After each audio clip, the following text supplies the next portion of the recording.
Merci infiniment, messieurs, pour la qualité de votre accueil. Donc, je vais sabrer dans les considérations théoriques que j'avais souhaité vous infliger. Je vais faire quelque chose de fou, puisque je vais vous parler des 30 dernières années, puisque nous avons décidé que je n'empiéterai pas, évidemment, sur les interventions qui vont venir. Et donc, je vais examiner la question d'une évolution des pratiques diplomatiques dans les nouvelles relations internationales. Alors, vous le savez, dans la science politique, cela désigne le système international qui est né au lendemain de la chute du mur de Berlin. Et cette notion de système international renvoie aussi à la reconfiguration, à la perception nouvelle des menaces, confère la redéfinition du concept stratégique de l'OTAN lors du sommet de Rome de 1991. Et puis, ce nouveau système international est également associé à l'idée du déclin des États, partant du déclin des diplomates. Et c'est évidemment cela qui m'intéresse aujourd'hui. Comment, dans ce contexte nouveau, appréhender l'évolution des pratiques des 30 dernières années. Je me concentrerai donc sur les acteurs et les pratiques de négociation, puisque le temps est très restreint. Et j'appréhenderai cela en historienne, en commençant par replacer brièvement dans une perspective critique le discours centré sur les acteurs, sur leur diversification et sur leur ingérence. Dans un second point, je souhaiterais mettre en lumière la résistance de pratiques bilatérales qui ont été déclassées en partie par le discours multilatéraliste et suggérer que cette résistance est une des spécificités post-1990. Enfin, mon hypothèse de fond est que le changement véritable est peut-être celui qui a affecté la nature même de l'espace de la négociation. En d'autres termes, je voudrais explorer l'idée que les nouveautés observées concernent les espaces diplomatiques, entendus ici comme lieu de la négociation, et expliquer les conséquences que cette géographie nouvelle a pu avoir sur les pratiques et les acteurs. Vous le savez, le multilatéralisme post-Seconde Guerre mondiale a été marqué par sa déclinaison régionale, par exemple au sein de l'espace économique européen par l'apparition des entités CAEM versus CE, puis à partir des années 90 par la multiplication d'espaces interrégionaux de négociation, confère ce qui se passe dans la sphère asiatique. Donc c'est la démultiplication de ces espaces de négociation qui crée des architectures inédites entre bilatéralisme et multilatéralisme classique qui m'intéressent aussi. Voilà, donc je suis enseignante, donc je recours de plus en plus au PowerPoint. Alors mon premier point porte sur deux topoi de la science politique, la diversification des acteurs et l'ingérence des acteurs privés dans la sphère diplomatique. Alors en ce qui concerne le premier point, les pratiques diplomatiques d'acteurs non diplomatiques, selon certains spécialistes, on serait passé depuis 30 ans de l'âge de la diplomatie comme institution maîtresse du système international, comme l'écrivait Martin White dans Power Politics, à l'âge de la diplomatie comme comportement. Le diplomate étant défini davantage par ses connaissances et les métiers qu'il exerce que par ce qu'il représente, sous-entendu, l'État. Et ce raisonnement donc ferait la voie à un discours qui met l'accent, de fait, sur les acteurs non diplomatiques de la diplomatie. Pour l'historien, ces acteurs existent de longue date, qui exercent des fonctions diplomatiques et font concurrence ou agissent en complémentarité avec les acteurs diplomatiques dans le domaine de la représentation de l'État, de l'information sur l'extérieur et dans le domaine de la négociation. Ce que j'appelle la thématique des nouveaux acteurs, en fait, n'est pas nouvelle. Elle est liée à l'élargissement des domaines de négociation que doivent dorénavant couvrir les diplomates. Et cet élargissement, on l'observe depuis le XIXe siècle. Vous serez là pour le rappeler. Cette thématique renvoie donc à l'intégration dans la machine diplomatique d'experts, soit issus de la sphère privée, médecins, banquiers, soit de la sphère publique, les fonctionnaires issus des ministères de la guerre, de l'économie, des finances. Et, rappelons-le aussi, bien avant que la construction européenne ne vienne brouiller la frontière entre politique intérieure et politique extérieure, la Première Guerre mondiale a sanctionné l'entrée de ces nouveaux acteurs dans le jeu diplomatique. Ce qui change surtout au cours du XXe siècle, c'est l'institutionnalisation progressive de la coopération entre acteurs publics, parapublics, acteurs privés et les organisations internationales. Jusqu'au célèbre article 71 de l'ONU qui entérine la participation limitée des ONG au fonctionnement multilatéral de l'organisation en reconnaissant leur rôle consultatif auprès de l'ECOSOC, puis, beaucoup plus contemporain, la décision du Conseil de l'Europe de leur reconnaître en 2003 un statut participatif qui a été bien analysé par un article récent de Birte Wassenberg. J'ajoute enfin que dès le XIXe siècle, on constate l'intervention d'autres acteurs. Je pense aux partis politiques qui nouent des relations transfrontalières, nous en reparlerons, ou dont les fondations peuvent aussi être un mode d'action transnationale. Je pense aux délégations parlementaires, on parle de diplomatie parlementaire. Je pense encore aux chambres de commerce, aux entreprises et aux associations patronales. Mais au-delà, existe-t-il des pratiques diplomatiques qui seraient exercées au nom d'entités non politiques? Peut-il exister une diplomatie émancipée du politique, une diplomatie privée? Ce sont des questions très introductives et je soumets à votre réflexion deux exemples, celui du développement de la diplomatie d'entreprise et le développement des instituts privés de recherche sur la paix.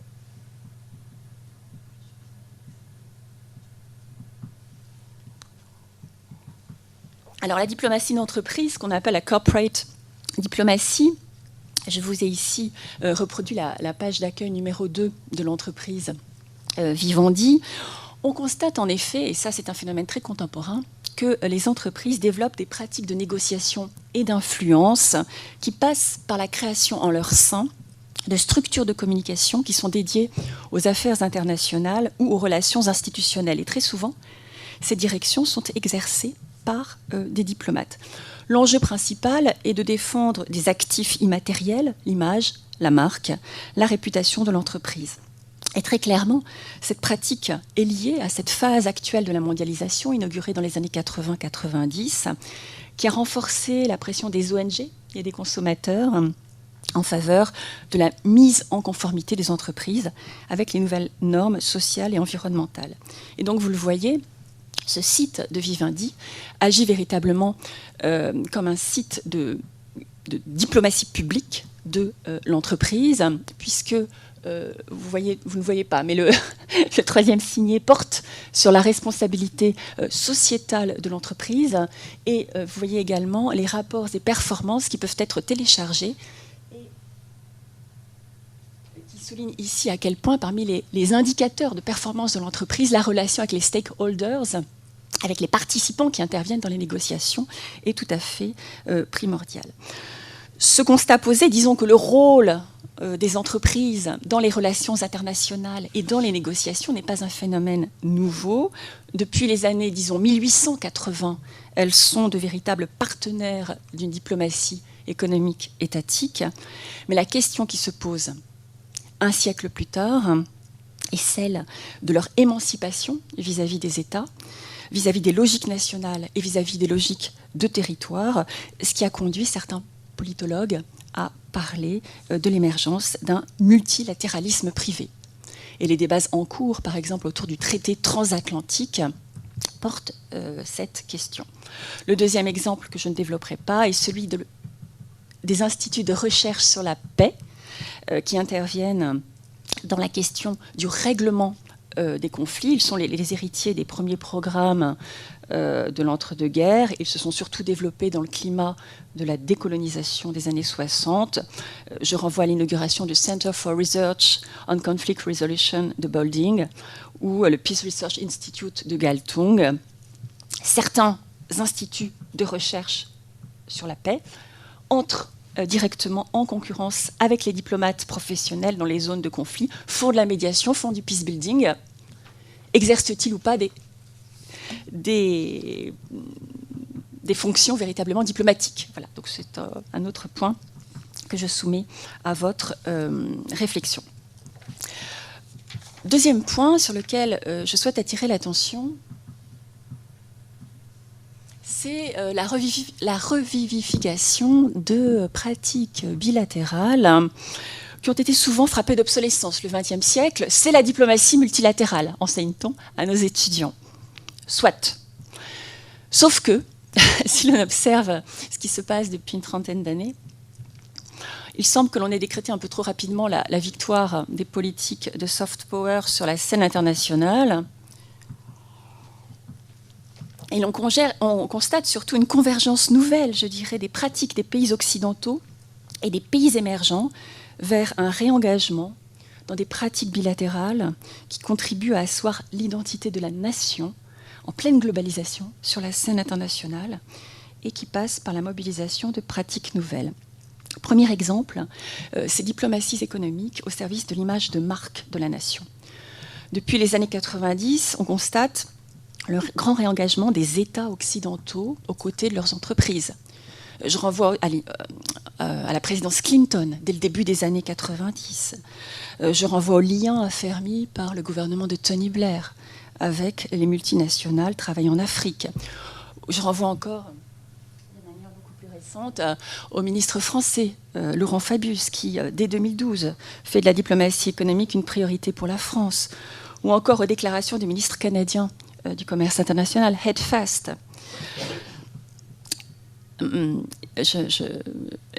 Angela Merkel incarne évidemment l'importance de ce type d'approche. Et en termes de diplomatie publique, je montre souvent cette image tout à fait formidable de la chancelière allemande aux côtés du Premier ministre chinois Li pour attester de ce discours qui vient seconder une diplomatie commerciale allemande extrêmement active sur le marché chinois. Mais ce qui est très, très intéressant, c'est la convergence de cette pratique occidentale avec celle des pays dits émergents qui eux aussi développent une diplomatie économique dynamique. Je pense à un grand pays d'Afrique du Nord comme le Maroc ou à des pays comme l'Inde et le Brésil.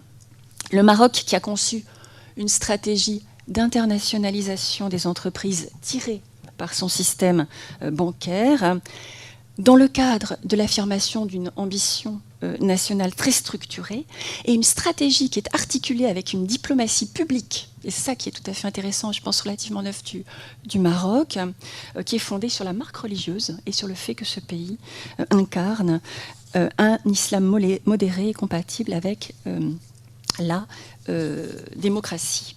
On pourrait également développer le même type de raisonnement pour un État comme l'Inde. Je vous ai reproduit ici l'un de ces très nombreux prospectus qui est produit par la Confederation of Indian Industry et le ministère indien du Commerce. Un fonds a été particulièrement dédié à la diplomatie publique de l'Inde dans le but de promouvoir la qualité des produits industriels de cet État et dans le but donc d'aider les compagnies indiennes à construire leur image de marque à l'étranger. Deuxième grand exemple, ce sont les transformations des diplomaties culturelles classiques en diplomatie d'influence, en ce qu'on appelle aussi la public diplomacy, la diplomatie publique. C'est extrêmement intéressant pour l'historien et pour résumer les choses. Je dirais que cette notion qui est devenue un lieu commun sous la plume de nombreux experts depuis les événements du 11 septembre, articule en fait pour nous à la fois une action classique de diplomatie culturelle, sous l'habillage nouveau du concept de diplomatie transformationnelle, mais qui renvoie néanmoins au transfert ancestral de compétences techniques déjà prodiguées par les États occidentaux aux sociétés coloniales, par exemple. Donc, qui articule cette action classique à des pratiques effectivement nouvelles, liées au public visé, qui n'est plus, dans les années 90, défini comme un public ennemi, comme du temps de la guerre froide, mais ami, qui est dû à la réciprocité assumée de la relation, et qui est dû aussi, nouveauté, qui est dû aussi au recours aux méthodes de l'entreprise et aux nouvelles technologies de l'information et de la communication pour assurer la communication publique sur cette action culturelle. J'en viens maintenant à mon troisième point, ce que j'appelle les nouveaux espaces diplomatiques. On constate depuis, disons, les années 90, une activité multiscalaire des acteurs diplomatiques. Activité qui en soi, activité multiscalaire qui en soi n'est pas une nouveauté, mais qui se développe en revanche à 3 échelles dorénavant institutionnalisées: l'échelle transfrontalière, l'échelle de la coopération décentralisée et l'échelle de la coopération interrégionale. Et je n'ai pas le temps de développer, mais je pense que cela suscite de nouvelles pratiques de travail en réseau qui n'existaient pas de la même manière dans les décennies antérieures. Donc je vais me concentrer sur 2 exemples. Ce que l'on appelle la diplomatie décentralisée. Premier exemple dans le domaine économique, justement le partenariat qui existe entre la France et le Maroc, qui repose sur un accord conclu en 2011 entre les collectivités territoriales françaises et leurs homologues marocaines. Ce sont les régions du côté français, c'est la région Provence-Alpes-Côte d'Azur et la ville de Marseille aussi, qui réalisent ce type de projet. Et puis l'autre bel exemple, c'est celui donné par cette association internationale des maires et des responsables des capitales et métropoles partiellement ou entièrement francophones, l'AIMF, qui est une association qui a été créée en 1979 à l'initiative du nouveau maire de Paris, Jacques Chirac, avec son homologue québécois, et dont l'histoire tranche avec celle de la francophonie institutionnelle.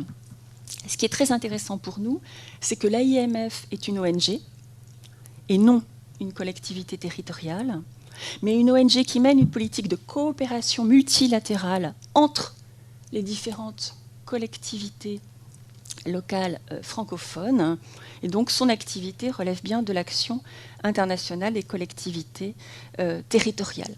Donc là, on est bien dans le cadre d'un espace de négociation qui échappe aux logiques interétatiques classiques et qui se produit à un niveau infranational tout en étant pleinement transnational. Le deuxième et dernier exemple en l'occurrence que je soumettrai à votre réflexion, c'est le développement des diplomaties de type interrégional.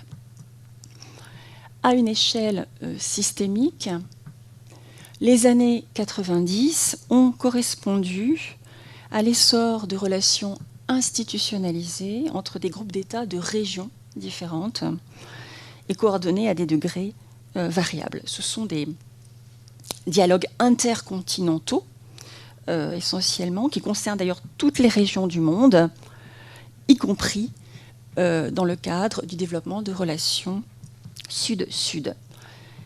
Je prendrai ici un seul exemple sur lequel je travaille. C'est celui des relations interrégionales articulées autour de l'Union européenne, et en particulier l'une d'entre elles, celle qui unit l'Union européenne à l'Asie, dans le cadre du processus ASEM, qui a été porté en 1996 par Jacques Chirac et la cité-État de Singapour, et qui a donné naissance à ces rencontres entre chefs d'État et de gouvernement de l'Union européenne et de l'ASEM, de l'ASEAN, plus 3, puisque le format ASEM, c'est ASEAN plus 3. Des rencontres qui reposent sur un certain nombre de forums qui viennent redoubler les forums politiques classiques, réunions de chefs d'État et de gouvernement, les rencontres de hauts fonctionnaires et de parlementaires, qui les redoublent donc par l'existence de forums au niveau des milieux d'affaires, Asia Europe Business Forum, donc c'est le sigle AEBF, Asia-Europe Parliamentary Partnership Meeting, au niveau donc des parlementaires. Et vous avez également une structure qui promeut le dialogue, la négociation entre représentants de la société civile. Dans cette perspective, l'interrégionalisme me semble avoir nourri la démultiplication des réseaux privés, d'affaires, des réseaux privés permettant la négociation entre représentants des sociétés civiles. Et ce que l'on observe pour la relation euro-asiatique s'observe aussi entre l'Europe et le Mercosur, et l'Europe et d'autres régions du monde encore. En d'autres termes, ce qui se joue ici, alors à l'échelle de l'Union européenne, c'est la question de l'émergence d'une forme de diplomatie privée, appuyée par la Commission européenne, et cela ça a été bien identifié par les historiens depuis la naissance de l'ERT, l'European Roundtable, qui a été créé en 1983, qui est un peu l'archétype de ce type de structure de négociation. Mais c'est vraiment à partir des années 90, avec la naissance du TABC, le groupe de dirigeants de multinationales américaines et européennes, que l'on assiste à la démultiplication de ces structures de négociation qui ont été mises en place, si nous comprenons bien les choses, grâce à une action commune, non seulement des entreprises, mais de la Commission européenne et des États. Mais il reste encore, évidemment, à évaluer en historien le poids des forces réciproques, mais qui n'en pose pas moins le problème de la privatisation d'une partie des diplomaties commerciales, et l'on en voit encore aujourd'hui tous les enjeux lorsqu'on lit dans la presse les débats autour de la négociation actuelle du traité transatlantique. Voilà, j'ai bien conscience d'avoir été extrêmement impressionniste, pas trop schématique, j'espère, mais je voulais surtout injecter de nouvelles propositions de réflexion et dire aussi, pour commencer à dialoguer avec Thomas Reynaud, que d'abord je suis tout à fait d'accord avec lui sur la nécessité de recourir aux archives orales, mais ça c'est bon, on en reparlera, mais de dire aussi que je pense que justement que ces nouvelles NTIC modifient le métier de l'historien. Et je pense qu'en historien, on peut travailler sur des périodes beaucoup plus contemporaines, on en reparlera, Michel, mais tous les processus dérogatoires qui existent tant au niveau national qu'au niveau justement des organisations internationales. Je pense aussi que l'effort de diplomatie publique d'un régionaliste comme l'Union européenne, qui met en ligne aujourd'hui des documents auparavant qui étaient inaccessibles, tout ceci modifie aussi notre pratique d'historien. Et je pense dès lors qu'on peut venir questionner et dialoguer avec les politologues de manière beaucoup plus active que par le passé, avec ce matériau nouveau sur lequel évidemment il nous faut encore réfléchir. Voilà, je vous remercie pour votre attention.